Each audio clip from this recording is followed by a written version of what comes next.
धन्यवाद और आभार प्रकट करना चाहता हूं। मैं देख रहा हूं कि मैदान हमें भरा दिखाई दे रहा है। छत पे भी लोग हमें बड़ी संख्या में दिखाई दे रहे हैं।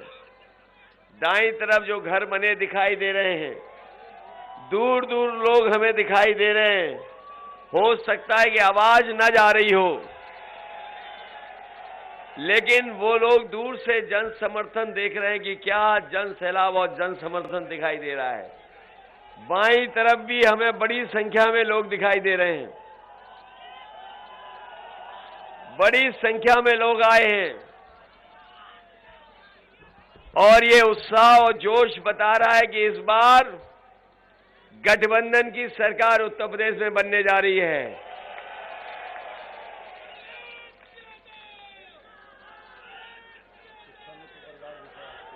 और जब से समाजवादी पार्टी के साथ साइकिल के साथ छड़ी आ गई है, तो उत्तर प्रदेश का माहौल बदल गया है। बताओ, साइकिल के संग छड़ी अच्छी लग रही है कि नहीं लग रही है? इधर जो चुनाव हुए हैं पहले, दूसरे और तीसरे चरण के, लगातार जनता समर्थन दे रही है और ये पहली बार ऐसा लग रहा है कि हर चरण में जनता आपस में मुकाबला कर रही है और जनता ये मुकाबला कर रही है कि किस चरण में भारतीय जनता पार्टी को ज्यादा वोटों से हराएं। पहले चरण का जो वोट पड़ा और दूसरे के चरण के लोगों ने उनसे ज्यादा वोट डाला, तीसरे चरण में भी उसी तरीके से जनता ने वोट डाल करके दिखा दिया। उत्तर प्रदेश में पहली बार ये महसूस हो रहा है कि जनता चुनाव लड़ रही है और जनता मुकाबला कर रही है कि भारतीय जनता पार्टी को किस मुकाबले में, किस चरण में ज्यादा हराया जाए।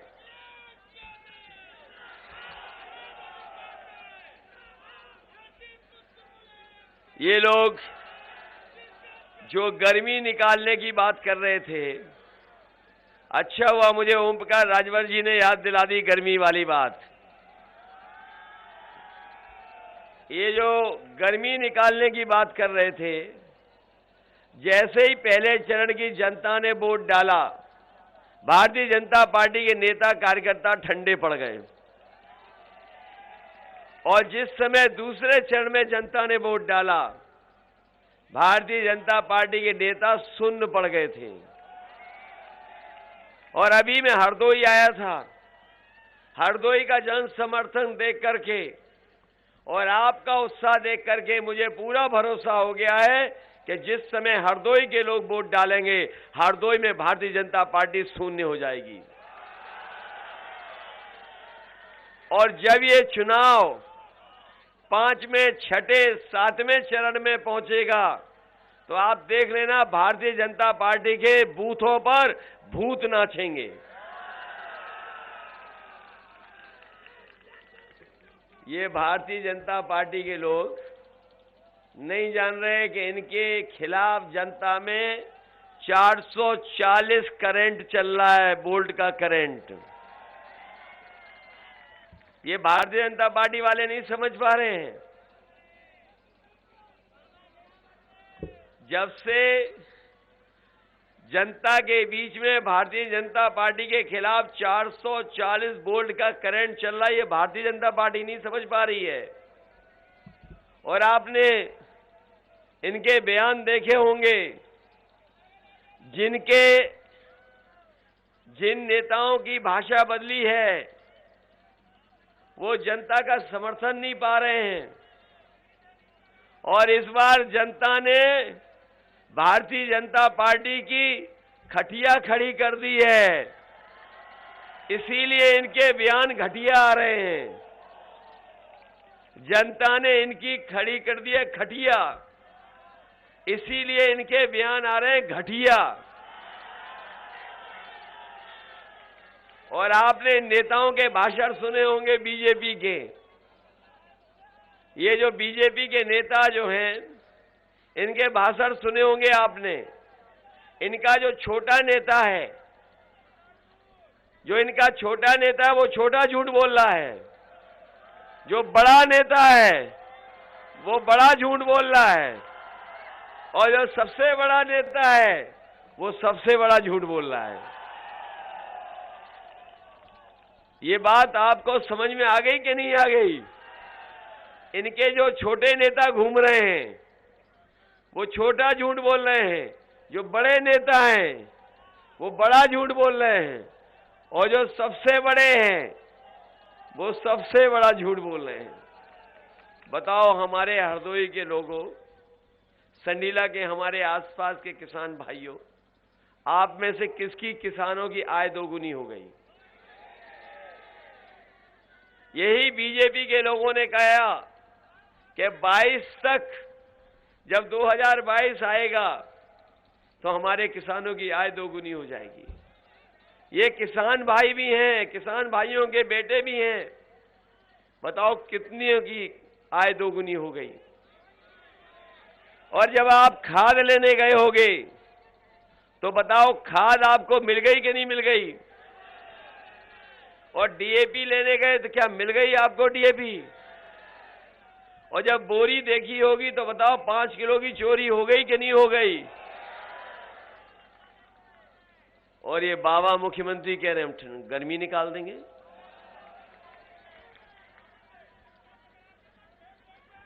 इधर बाबा मुख्यमंत्री बहुत नाम बदल रहे थे।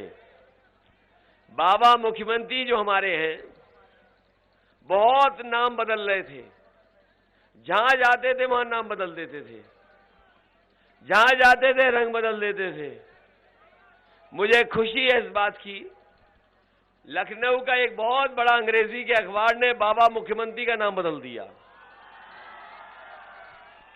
जो दूसरों का नाम बदल रहे थे, योजनाओं के कार्यक्रम के नाम बदल रहे थे, उनका नाम एक अंग्रेजी के अखबार ने बदल दिया, और अब हम भी उनको उसी नाम से बुलाएंगे। अभी तक तो हम बाबा मुख्यमंत्री बुला रहे थे, अब वो बाबा बुलडोजर वाले बाबा हो गए। और अच्छा किया उन्होंने बुलडोजर अपना मेंटेनेंस में डाल दिया, क्योंकि वो जान गए सरकार बदलने वाली है। बताओ महंगाई हो गई कि नहीं हो गई? ये जो डीजल पेट्रोल की कीमत कहां पहुंच गई? बताइए, पेट्रोल पहुंच गया कि नहीं पहुंच गया 100 के पार? ये लोग अगर सरकार में आ गए तो हो सकता है पेट्रोल 200 रुपए बिके। ये बीजेपी वाले पहले डोर टू डोर कैंपेन कर रहे थे, डोर टू डोर प्रचार। आपने देखा होगा जब प्रचार शुरू हुआ चुनाव का तो ये लोग घर घर जाकर के प्रचार कर रहे थे। इनमें से कुछ लोग ऐसे थे थूक पर्चे पे लगा करके बांट रहे थे, लेकिन जब जनता की नाराजगी देखी इन्होंने तो अब दूर दूर से प्रचार कर रहे हैं। और जब से जनता ने लाल सिलेंडर इन्हें दिखा दिए हैं तब से ये घरों में नहीं आ रहे हैं। बताओ सिलेंडर महंगा हो गया कि नहीं हो गया? इसलिए आपसे हम विशेष निवेदन करने आए हैं। ये चुनाव कोई छोटा मोटा चुनाव नहीं है, ये देश का सबसे बड़ा चुनाव होने जा रहा है। और ये चुनाव ऐसा है जो न केवल उत्तर प्रदेश का भाग्य बदलेगा बल्कि हमारे किसानों का, नौजवानों का भी भाग्य बदलेगा। ये बीजेपी के लोगों ने लगातार झूठ बोला है, जनता को गुमराह किया है, और समाजवादियों ने हमेशा जनता के लिए काम कर करके दिखाया है। इसलिए समाजवादी पार्टी ने अपने संकल्प पत्र में कहा है कि जिस समय समाजवादी सरकार बनेगी हमारे किसानों की और हमारे आम लोगों की बिजली का बिल 300 यूनिट फ्री होगा, कोई बिल नहीं आएगा। न केवल 300 यूनिट बिजली फ्री होगी बल्कि किसानों की सिंचाई भी मुफ्त होगी, एक भी पैसा किसानों को नहीं देना पड़ेगा। हमारे बीएड, टीटी वाले, बीटीसी वाले और ये शिक्षा मित्र वाले जानते होंगे, इन्होंने बहुत संघर्ष किया। शिक्षा मित्र वालों ने, इनको अगर किसी ने मदद की थी तो समाजवादी लोगों ने मदद की थी। लेकिन ये लोग भी, शिक्षा मित्र वाले लोग भी बीजेपी के चक्कर में आ गए थे। अब तो नहीं हो चक्कर में। ये अभी कुछ दिन पहले हमसे मिले थे, मैंने ने भरोसा दिलाया है कि जिस तरीके से समाजवादी सरकार में आपको सम्मान मिला था, वो सम्मान लौटाएंगे और आपको परमानेंट नौकरी देने का काम भी समाजवादी सरकार में होगा। इधर नौकरी को लेकर के बहुत सवाल खड़े हुए हैं। ये सरकार जब से आई है हमारे नौजवानों की नौकरी छीन ली, रोजगार छीन लिया। और ये बाबा मुख्यमंत्री जो कहते हैं कि हम 24 घंटे काम करते हैं, बताओ 11 लाख पद सरकारी खाली हैं। इसलिए हम नौजवानों आपको भरोसा दिला के जा रहे हैं, समाजवादी सरकार बनेगी तो 11 के 11 लाख पदों को भर करके नौजवानों को नौकरी देने का काम होगा। और ये जो गर्मी निकालने की बात कर रहे हैं, मैं उनसे कहना चाहता हूं कि समाजवादी सरकार बनेगी तो फौज में और पुलिस में नौकरी निकाल करके नौजवानों को रोजगार और नौकरी देने का काम होगा। बाबा मुख्यमंत्री जी जो अब बुलडोजर बाबा है, ये कहते हैं कि समाजवादी पार्टी के लोग 12 बजे सो के उठते हैं। ये कहने लगे कि 12 बजे सो के उठते हैं। जिस दिन से इन्होंने कहा है 12 बजे उठने की बात, उसी दिन से हम इनके घर पे भी नजर रखे हुए हैं। और सोचिए देखने को क्या मिलता है, कभी कभी धुआं आता है वहां से। और अभी सुनने को मिला है कि वो धुएं के धब्बे हटा रहे हैं, क्योंकि हमारे सीएम ने पीएम को बुलाया है। पीएम वाला मामला तो शहर वाले जानते होंगे, मूवर्स और पैकर्स एंड मूवर्स जो सामान उठा के बांध के लेके चले जाते हैं। तो ये हमारे बाबा मुख्यमंत्री जो अब बुलडोजर बाबा हैं, इनको हम बताना चाहते हैं कि संडीला के लोगों ने तो मन बना लिया है। इस समय जिस समय ये छड़ी पर वोट डालेंगे तो देख लेना गर्मी निकालने वालों के ये भाप निकालने का काम कर देंगे।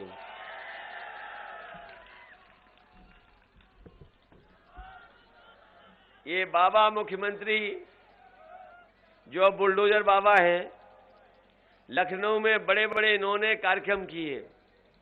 एक स्टेडियम में बुला करके लाखों कहा कि लैपटॉप दे दिए हमने, इन्होंने कहा कि हमने टैबलेट दे दी लाखों, और ये भी कहा कि हमने तमाम नौजवानों को 1 करोड़ नौजवानों को स्मार्टफोन दे दिया। ये नौजवानों तुम्हारे हाथ में स्मार्टफोन दिखाई दे रहा है, कहीं बुलडोजर बाबा ने तो नहीं दिया आपको?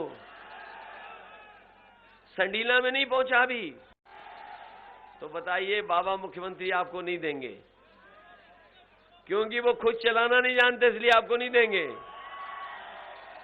और अभी आपने देखा होगा कि एक तस्वीर उन्होंने अपनी डाली थी जिसमें खुद वो पूरब देख रहे हैं, जनता पश्चिम देख रही है। तब हमें पता लगा कि स्मार्टफोन भी नहीं चला पा रहे हैं। ये स्मार्टफोन नहीं चला पाते हैं।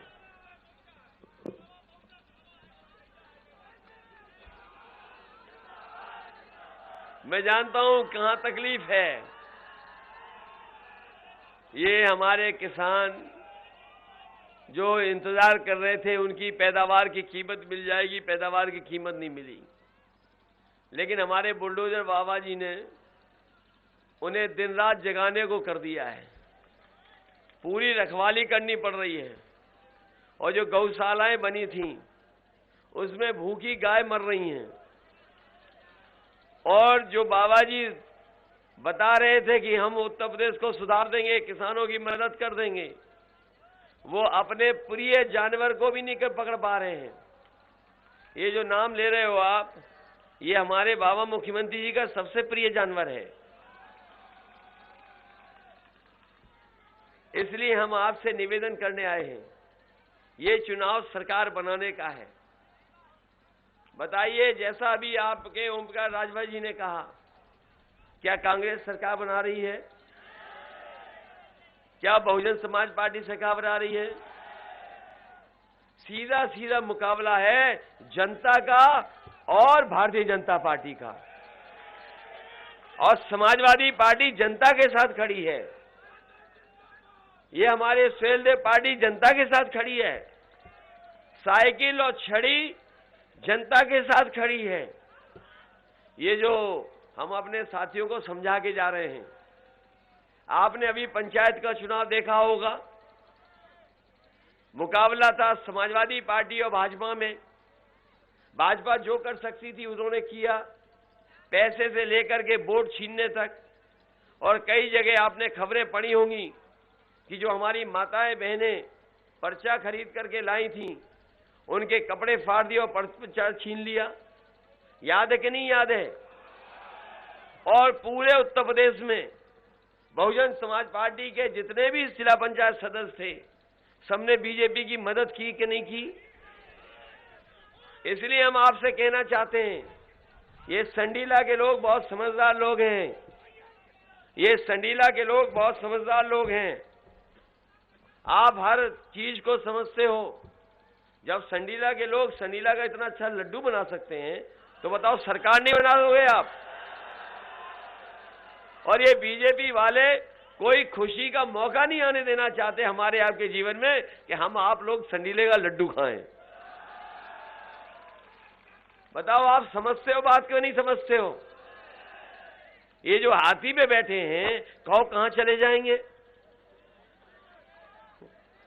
आप बताओ, जो हाथी पे बैठे हैं वो कहां जा सकते हैं? और इनके गुरु कहां हैं? वो पहले ही बीजेपी में है। आप बात समझ गए कि नहीं समझ गए?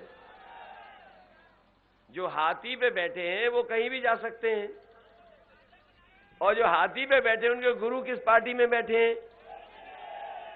अगर ये बात समझते हो तो फिर हम क्यों समझाएं आपको?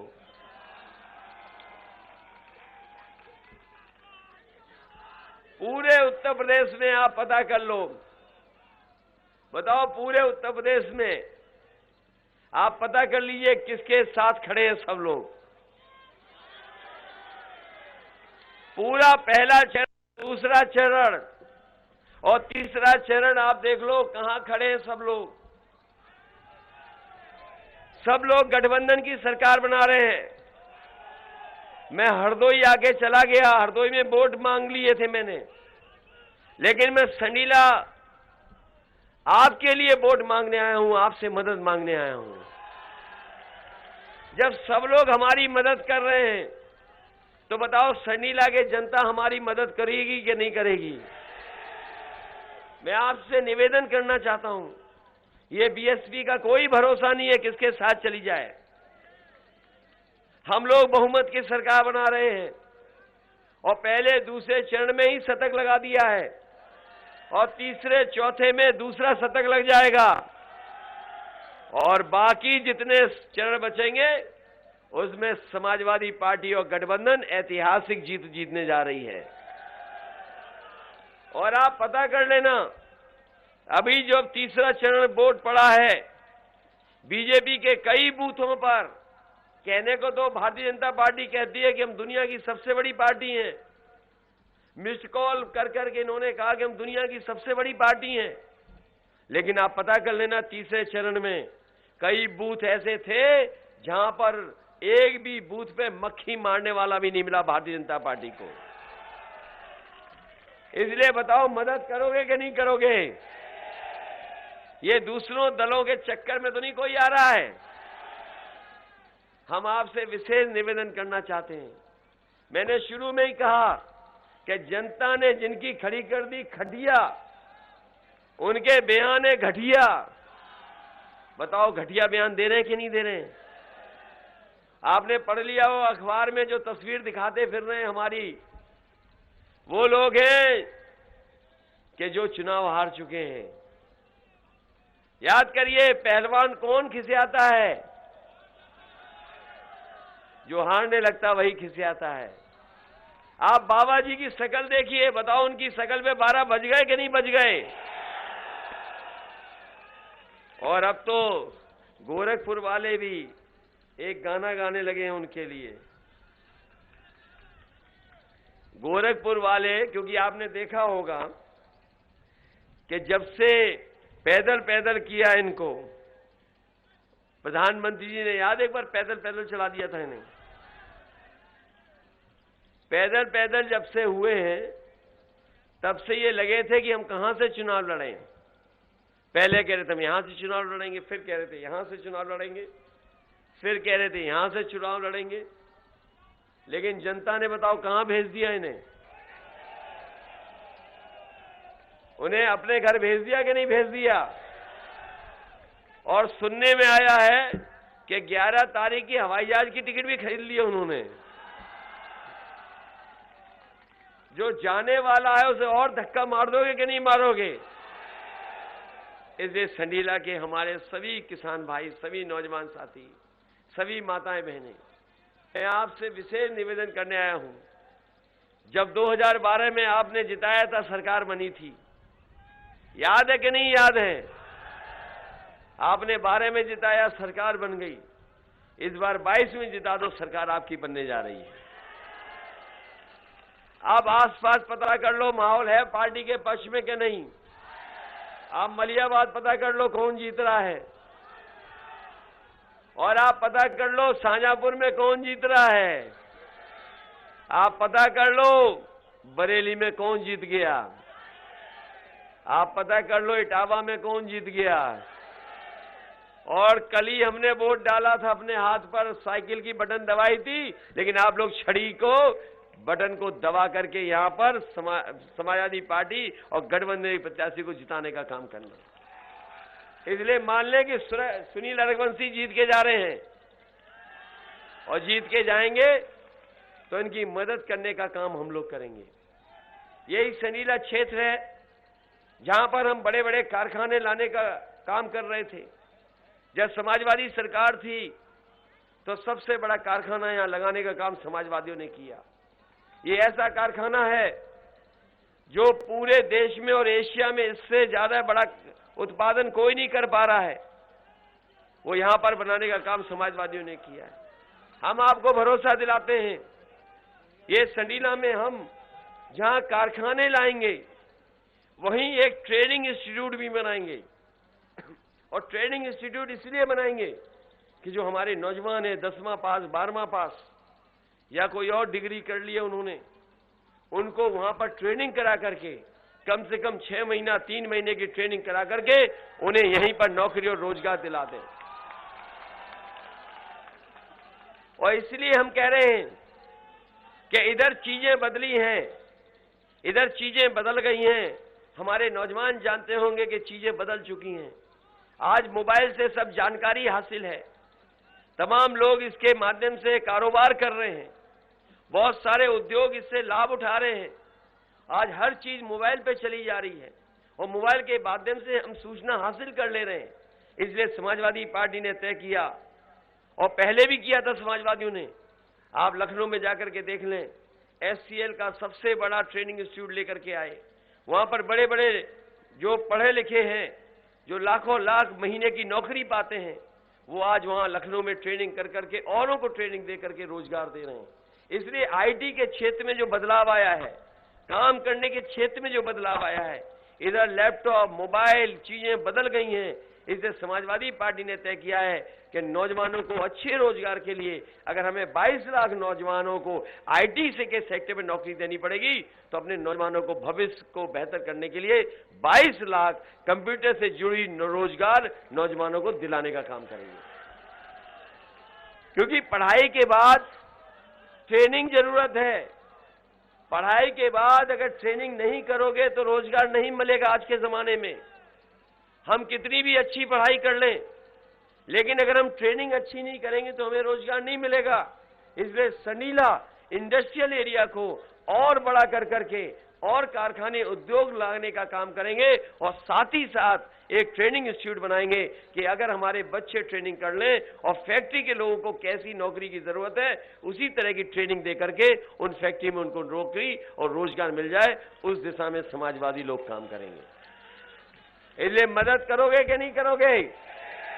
हमारे सुनील की भी मदद कीजिए और हमारे मनोज हैं इनकी भी मदद करना। हम अपनी माताओं बहनों को कह के जा रहे हैं, पहले 500 रुपए दे रहे थे पेंशन, इस बार 1500 रुपए महीना और साल के 18,000 रुपए पेंशन देंगे। पुरानी पेंशन बहाल करेंगे।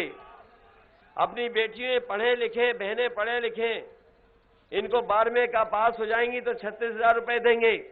ये समाजवादी सरकार की हमारी योजना है। वहीं जो हमारे गरीब किसान हैं उन्हें खाद और डीएपी भी मुफ्त देने का काम समाजवादी सरकार में होगा। इधर डीजल पेट्रोल महंगा हो गया है, मोटरसाइकिल चलाने के लिए 1 लीटर महीना पेट्रोल देना पड़ेगा और डीजल भी वो देने का काम समाजवादी सरकार में होगा। ये हमारे पुलिस के लोगों का भी काम करने का माहौल ठीक हो, इनको भी बहुत सारी सहूलियत देने का काम किया है। आने वाले समय में 100 नंबर जो थी, जो बाबा जी ने 112 कर दी है, अगर इसको भी सुधारना पड़ेगा तो पुलिस हमारी समय पर गांव पहुंच जाए, समय पर मदद के लिए पहुंच जाए। हमें 100 नंबर अगर गाड़ियां बढ़ानी पड़ेंगी तो गाड़ियां बढ़ा करके कानून व्यवस्था को बेहतर करने के लिए पुलिस की भी मदद करने का काम समाजवादी सरकार में होगा। ये एम्बुलेंस, क्योंकि बहुत सारे अस्पताल ऐसे नहीं है जहां इलाज हो जाए, कई बार गरीब बीमार हो जाता है, एम्बुलेंस समय पर नहीं पहुंच पा रही है। समाजवादी पार्टी ने कहा है कि हम अस्पताल को भी अच्छा करेंगे और वहीं एम्बुलेंस की भी संख्या 2 गुना करके अपने गरीबों की मदद करने का काम करेंगे। गांव में जाकर के एम्बुलेंस पहुंच जाए और उनसे जल्दी अस्पताल पहुंच जाए। ये सड़कें चौड़ी होना शुरू हो गई थी। ये लखनऊ से हरदोई होकर के चौड़ी सड़क बनी है। बाबा मुख्यमंत्री जी ने गंगा एक्सप्रेस लेकर सपना दिखाया है, पता नहीं कहां से लेकर के जा रहे हैं, लेकिन समाजवादी पार्टी की सरकार बनेगी तो हरदोई को और संडीला को अगर हमें विशेष रूप से योजनाओं से जोड़ना पड़ेगा तो विकास की योजनाओं से आपको जोड़ करके संडीला और हरदोई को आगे बढ़ाने का काम करेंगे। इसलिए मदद करिए, छड़ी को जिताइए। बताओ वोट डालोगे छड़ी पे कि नहीं? और जो हाथी पे बैठे उन्हें समझाओगे कि नहीं समझाओगे? हमारा आपसे निवेदन है, समझाना जरूर। कोई वोट खराब नहीं होना चाहिए आपका। वोट तो नहीं खराब करोगे, जिसकी सरकार बन रही उसकी मदद करोगे कि नहीं करोगे? और उनके गुरु हैं जानते हो बीजेपी में, इसलिए हमारी मदद करना। बहुत बहुत धन्यवाद।